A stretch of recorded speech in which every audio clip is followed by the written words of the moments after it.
Video like जरूर कर लीजिए और ऐसे वीडियो लगातार फ्री में पाने के लिए चैनल को तुरंत सब्सक्राइब कर लीजिए और बेल आइकन को जरूर टैप कर लीजिए ताकि आगे भी सारे वीडियो आपको मिलते रहे। यूट्यूब में फॉलो करते हैं तो प्लीज ये वाला फ्री टेलीग्राम चैनल जरूर ज्वाइन कर लीजिएगा। सारे नोटिफिकेशन सारे अपडेट यहीं पे आते हैं, ध्यान रखिए। 2024 का मेंस का जीएस पेपर 5 की एनालिसिस करने से पहले इसका सिलेबस देख लेते हैं। बड़ा जरूरी है आप लोग को दिखाना। ये ध्यान से पढ़िए, इसके क्या क्या पॉइंट है। हिस्ट्री, सिविलाइजेशन, कल्चर, आर्किटेक्चर, है ना, सीधे सीधे मेंशन है। Contribution of UP pre and post 1857 freedom struggle of India, है ना। पॉलिटिकल सिस्टम ऑफ यूपी हो गया, रूरल अर्बन और ट्राइबल इश्यूज हो गए। बाकी ये public service commission, auditing, advocate general, high court और उसका ज्यूरिसडिक्शन यूपी में, है ना। लोकल सेल्फ गवर्नमेंट, पंचायती राज, गुड गवर्नेंस, है ना।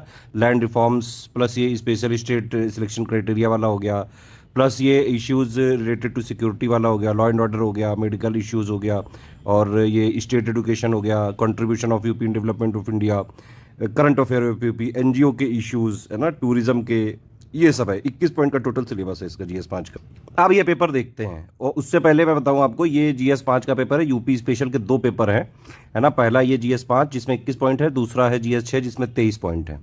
ठीक, अब इसमें भी जैसे बाकी जीएस के पेपर है, 10 क्वेश्चन 125 वर्ड के आते हैं, 8 नंबर के, जिनको कि 7 मिनट में ही अगर आप लिखते हो तभी आप पूरा पेपर कर सकते हो। 10 क्वेश्चन आते हैं 200 वर्ड के, जिनको कि 12 नंबर के होते हैं, और इनको 10 मिनट में ही लिखना है।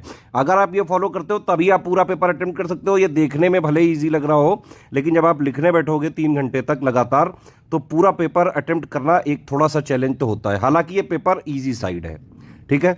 पहला क्वेश्चन देखिए। अब इसमें देखिए, जो स्टैटिक, इसमें जीएस पेपर 5 हो गया, 6 हो गया, जितने भी पेपर हैं जीएस के, यूपी पीसीएस के लिए मैं बता रहा हूं, यूपी पीसीएस के अगर जीएस के मेंस के पेपर आपको जो है करने हैं, पूरे अटेम्प्ट करने हैं, इसमें कोई ऐसी वो नहीं है कि भाई रॉकेट साइंस की कोई नॉर्मल सिंपल इंसान नहीं कर सकता है, कोई भी कर सकता है ये, ठीक है। सिंपली क्या है, जो एग्जैक्ट ऑफिशियल सिलेबस आपका दिया गया है उसके सारे स्टैटिक जीएस वाले पॉइंट पढ़ो। और दूसरी बात, एक बात और है कि भाई ये कंफ्यूजन में मत रहो कि यूपीएससी और यूपी पीसीएस का दोनों का सिलेबस ये करना, भाई ना। इवन यूपीएससी से ज्यादा पॉइंट है यूपी पीसीएस के सिलेबस में।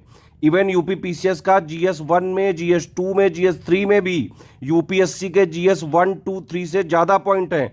टोटल मिला के जीएस 1, 2, 3 के जो यूपी पीसीएस का सिलेबस और यूपीएससी का है, उससे 7 पॉइंट ज्यादा है यूपी पीसीएस में। और दूसरी बात यह है कि जो यूपी पीसीएस का पेपर होता है वो बहुत ज्यादा सिलेबस ओरिएंटेड होता है, और प्लस लेटेस्ट 1-2 साल के जो करंट अफेयर है, स्टैटिक जीएस को करंट से मिला के पूछ लेते हैं। लेकिन यूपीएससी बिल्कुल ही ब्रेनस्टॉर्मिंग एनालिटिकल पे चल रहा है। वहां बहुत ज्यादा आपकी जो है थिंकिंग एनालिसिस की जो है वो एक तरह से एग्जाम है। यूपी पीसीएस के एग्जाम को आराम से क्रैक किया जा सकता है। करना यह है कि जैसे आप हमारा 7800 वाला जो है बैच आप ले लिया करें, उसमें जितना भी जीएस 1 से लेकर 6 तक का 107 पॉइंट का सिलेबस है, ठीक है।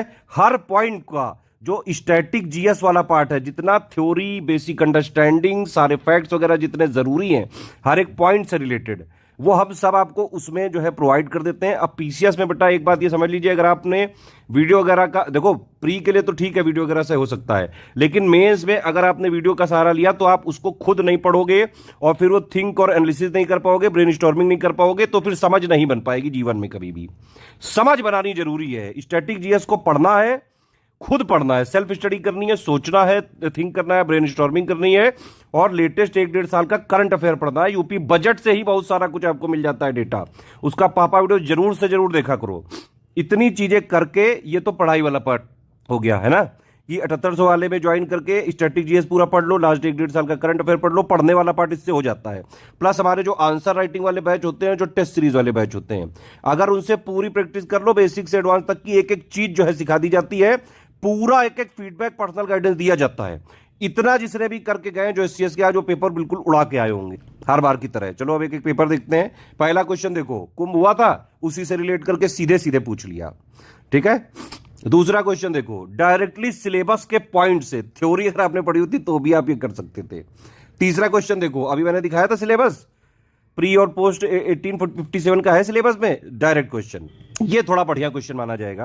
क्वेश्चंस के टाइप भी आपको पता होने चाहिए कि भाई critically explain, distinguish, discuss, elaborate, elucidate, किस टाइप के क्वेश्चन में कैसे जो है to the point answer within word limit और विद इन टाइम लिमिट में लिखना है, वो मैंने बताया आपको।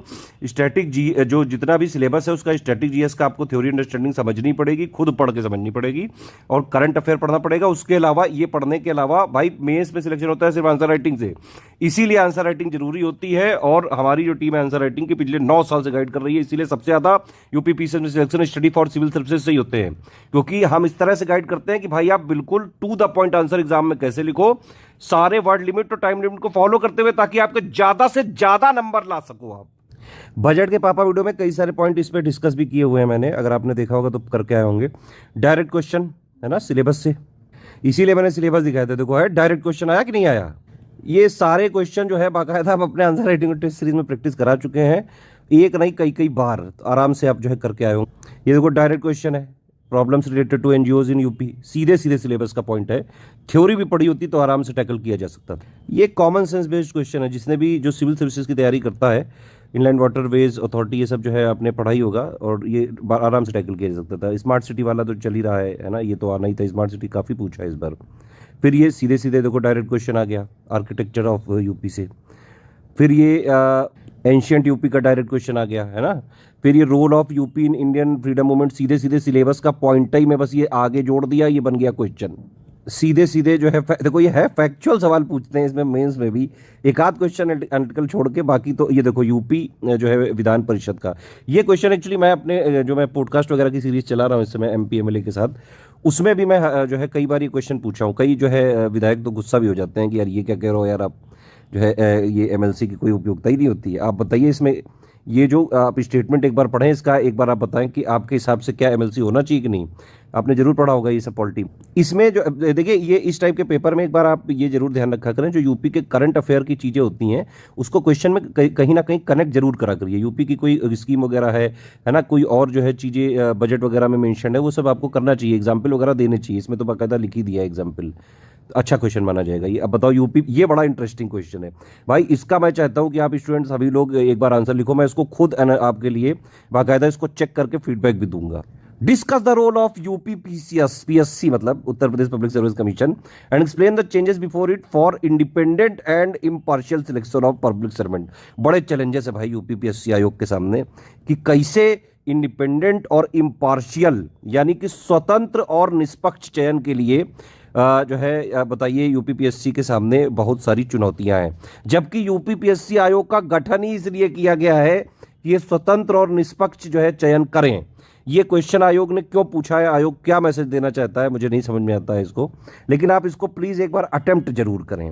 ये क्वेश्चन तो बाकी एग्जाम वालों को भी अटेम्प्ट करना चाहिए और देखना भी चाहिए। सीधे सीधे लॉ एंड ऑर्डर जो प्रॉब्लम्स हैं, ऑर्गेनाइज्ड क्राइम है, टेररिज्म है, चैलेंजेस ऑफ फूड सिक्योरिटी आया है ना, फेलियर और future of public schooling education वाला आया है। ये सब जो है लेटेस्ट में जो जितनी भी न्यूज़ चल रही हैं आप पढ़ रहे होंगे, जो टीचर वगैरह की चीज़ें उन्हीं से रिलेट करके दिया हुआ है। बेसिक जो स्कूल वगैरह मर्ज वगैरह किए जा रहे हैं, इन सब का हम बाकायदा जो है बाकायदा 125 वर्ड और 200 वर्ड फॉलो करते हुए टू द पॉइंट सारे कीवर्ड्स इंक्लूड करते हुए आंसर लिख के डिटेल्ड वीडियो देंगे बहुत जल्द। पीसीएस 2025 की प्री प्लस मेंस की सिलेक्शन तक की तैयारी के बैचेस चल रहे हैं, 2026 की भी प्री प्लस मेंस की सिलेक्शन तक की तैयारी के बैचेस चल रहे हैं। पिछले 9 साल से यूपीपीसीएस में सबसे ज्यादा selection study for civil services से होते रहे। इस ग्रुप को जरूर ज्वाइन करें और बने रहें, बहुत सारा फ्री मटेरियल मिलता है।